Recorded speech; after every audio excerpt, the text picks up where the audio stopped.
आने वाले दिनों में परिस्थितियां सामान्य होंगी, सब कुछ ठीक ठाक होगा, तो पहला वो कौन सा मुद्दा है जिसको लेकर असदुद्दीन ओवैसी को हम देश की संसद में आक्रामक अंदाज में देखेंगे? कौन सा वो मुद्दा है जो आपके मन में इस वक्त सबसे अहम है, जिसको आप ठीक होने के बाद परिस्थितियां उठाना चाहेंगे?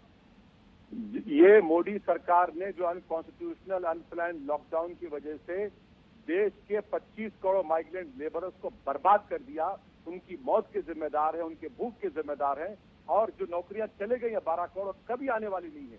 जीडीपी 3% हुआ है, -30% होने वाला है। यह मुद्दा होगा। इन गरीबों को, सरकार को इनके अकाउंट में पैसे डालना पड़ेगा।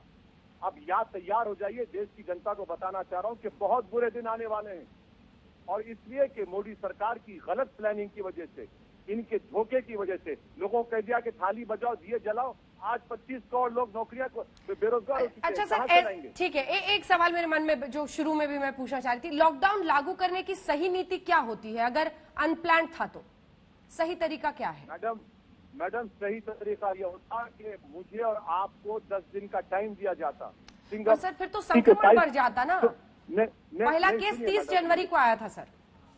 बिल्कुल बिल्कुल मैडम, पहली 30 जनवरी से लेकर 15 मार्च तक 15 लाख आपने पैसेंजर्स को अलाउ किया इंडिया में। क्यों अलाउ किया? आपने टेस्टिंग शुरू कर सकते थे। आप माइग्रेंट लेबरर्स को आज भी जा रहे हैं, आप उनको पहले भी जाते। सिर्फ माइग्रेंट लेबरर्स को आप कुछ नहीं करते। आप टेस्टिंग को बढ़ाते, आप अस्पतालों में आईसी यूनिट बढ़ाते, बेड कैपेसिटी बढ़ाते। क्या हो रहा है मैडम? आज दिल्ली में लाशें रखने की जगह नहीं है। दिल्ली के अस्पताल में कंटेनर लाकर रखा गया है कि लाशों को उसमें रखा जाएगा। ये भारत में हो रहा है। हम चांद पर सैटेलाइट भेजना चाह रहे हैं और गरीबों से इनकी जिंदगी का ये हाल करेंगे। अफसोस होता है कि 1 साल के मुकम्मल पर बीजेपी खुशियां मना रही है। अरे आप बर्बादी पर, किसी की लाशों पर अपनी खुशियां मत मनाइए। लेकिन चलते चलते एक आखिरी सवाल, क्योंकि वक्त जरा हमें और मिला है, इसीलिए ओवैसी जी आपसे ये पूछना चाहती हूं कि एक वक्त पर जब ये संक्रमण नहीं हुआ था, कल्पना करना मुश्किल था जिस तरह का विरोध हम सीएए को लेकर आपकी पार्टी की तरफ से देख रहे थे। शाहीन बाग से लेकर तमाम जगहों पर विरोध बहुत ज्यादा हो रहा था, लेकिन लॉकडाउन ने सब पर लॉक लगा दिया। सरकार पर भी लगा दिया ना मैडम। कौन सा एनपीआर? सरकार पर भी तो लग गया लॉकडाउन। एनपीआर एनआरसी कहाँ कर पाए आप बड़े बड़े दावे कर रहे थे।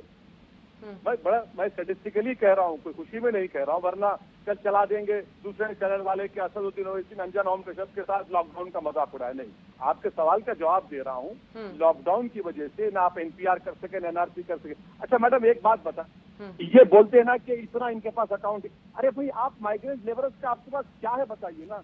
एक प्रेस कॉन्फ्रेंस में आपने देखा लेबर मिनिस्टर को? कहाँ है लेबर मिनिस्टर? हमारे लेबर मिनिस्टर एक प्रेस कॉन्फ्रेंस में नहीं बैठते। बेचारे शरीफ आदमी है, सीनियर एमपी है 7 मरतबा के, मगर कहीं पर नजर नहीं आते। लेकिन जिन जनधन खाता बनाने पर एक वक्त पर आप लोग मजाक उड़ाते थे, उनका कहना है कि हमने सबका खाता खोला तभी तो हम डायरेक्ट ट्रांसफर के जरिए जितनों को भी मदद पहुंचा पा रहे हैं, पहुंचा रहे हैं। क्या अगर आपका जनधन अकाउंट इतना कामयाब होता मैडम, तो वो बच्चा अपनी माँ के लाश के पास खेलता नहीं। अगर आपका जनधन अकाउंट इतना कामयाब होता तो ट्रेन में 85 लोग नहीं मरते। अगर आपका जनधन अकाउंट इतना कामयाब होता तो देश में आज एक माइग्रेंट लेबर्स वापस नहीं जाते अपने घर को। आपका जनधन अकाउंट कामयाब हुआ। अगर बीजेपी ये कह रही है तो उनको शर्म आनी चाहिए।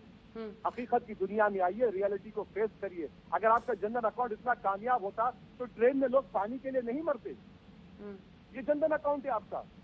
रेल मंत्रालय की तरफ से जो तमाम कोशिशें की गई, श्रमिक स्पेशल निकाला जा रहा है, उसमें हमने देखा कि महाराष्ट्र सरकार और रेल मंत्रालय भी आपस में भिड़ गए। कहा 40 दे रहे हैं हमें, महाराष्ट्र सरकार ने, हमें 80 ट्रेनें चाहिए।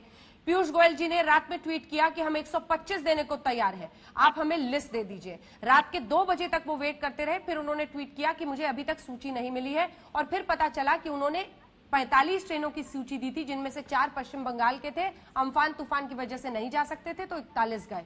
ये विरोधाभास क्या कहता है राज्य सरकारों और रेल मंत्रालय की नीति पर? पीयूष गोयल साहब की जितनी तारीफ की जाए कम है मैडम। वो बहुत बेहतरीन आदमी है। इतने बेहतरीन है कि उन्होंने टाइम्स ऑफ इंडिया के इंटरव्यू में कह दिया कि भूख से तो कोई मर ही नहीं रहा है। इतने काबिल है वो, इतने काबिल है कि कह दिया कि भूख से कोई मर ही नहीं रहा है। अरे पीयूष भाई, आप कौन सी दुनिया में है? आप ट्रेन में, ऐसा ट्रेन चलिए, वो बात आपकी सही है, ट्रेन में पीने का पानी इंतजाम नहीं कर सकते आप।